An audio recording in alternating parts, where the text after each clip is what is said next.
Pikachu. Haven't started playing Pokemon Go yet? Here's how you capture Pikachu, the most well-known and popular Pokemon, before those who've been playing for a while do. While you first start playing the app, you'll get a set of starter Pokemon such as Squirtle, Bulbasaur, and Charmander. Instead of catching one of them, walk away. You'll get another alert for the Pokemon once again. Walk away 5 times, and then Pikachu will appear as your new, fancy starter Pokemon. Pick your evolution. Eevee has 3 evolutions: Vaporeon, Jolteon, and Flareon. Those who've been evolving their Eevees manually have depended on the luck of the draw to see which ones they want. But there is actually a way to pick your preferred evolution. Think back to the trainers from the original television show: Rainer, Pyro, and Sparky. If you want a Vaporeon, name your Eevee Rainer. If you want a Flareon, name your Eevee Pyro. And if you want a Jolteon, name that Eevee Sparky. This secret has been tested and trained by other players, and it turns out to be true. Tracking. If you click on the window of the lower right, you'll see a grid with nearby Pokemon listed, with a set of paw prints underneath each one. If there is nothing under the image, then the Pokemon is practically underneath you and very close. Or if there is only one paw print, it means the Pokemon is nearby. The Pokemon on the top left is the closest to you, and the ones on the lower right are the furthest from you. Select the Pokemon you want to find, and this will help you gauge whether or not you're heading in the right direction of your desired Pokemon. If the Pokemon you desire moves closer to the left, you're heading in the right direction. If it moves to the right, then you're going the wrong way. Though this won't work until the dreaded 3 steps glitch has been fixed. Getting more Pokemon.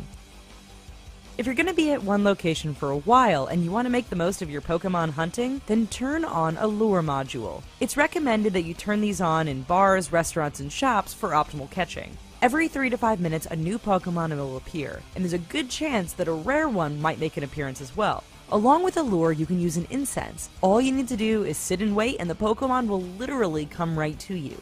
Toss a lucky egg on top of it all, and you'll be leveling up in no time. Catching harder Pokemon.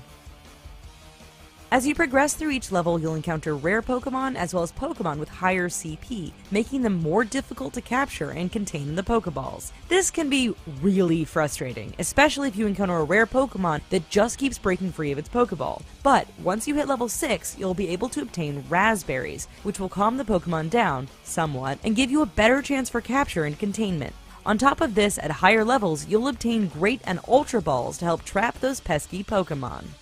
Pokestops and Ingress.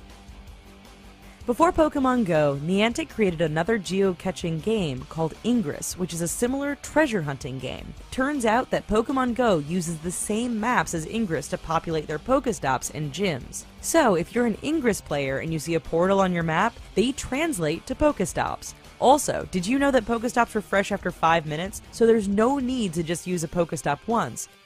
Gym battles. Most players think that CP, or combat power, makes the final decision on whether or not your Pokemon can beat the Dominator of a gym. That's not quite the case if you know the loophole. When you battle your enemy, you have the ability to dodge left or right and avoid enemy attacks. The enemies you battle are fighting you using artificial intelligence, therefore don't have the ability to dodge. Not to mention that you can see your opponent, and you can pick 6 different Pokemon to battle. By strategically selecting your Pokemon, for example, using your Charmander, Fire, to beat a Bulbasaur, Grass, you have a better chance of victory and taking over the gym. Turn AR off. While having the AR feature turned on, you have the ability to see Pokemon in augmented reality, or in the real world. While this feature has created some of the most epic photos of Pokemon photobombing real-life situations, it makes capturing Pokemon a bit more difficult. Plus, it has been known to cause the app to freeze or slow down, making your capture attempts more complicated. If you turn off the AR mode, you'll be able to better catch Pokemon with little to no interruption. Plus, it's more battery efficient. You can catch them all. If you're okay with traveling and walking around to play the game, then you technically can try to catch all of the Pokemon listed in your Pokedex. While it's a tedious feat, you can capture them all. While others will give their Pokemon to Professor Willow in exchange for candy, which will help you evolve your lower range Pokemon, some may decide to go the route of traveling and walking as much as they can. If you manage to get some eggs from a Pokestop, the more you walk, the more you hatch. There are eggs that hatch at 2 kilometers, 5 kilometers, and 10 kilometers. The best Pokemon hatch at 10 kilometers, which means you have a good deal of walking ahead of you.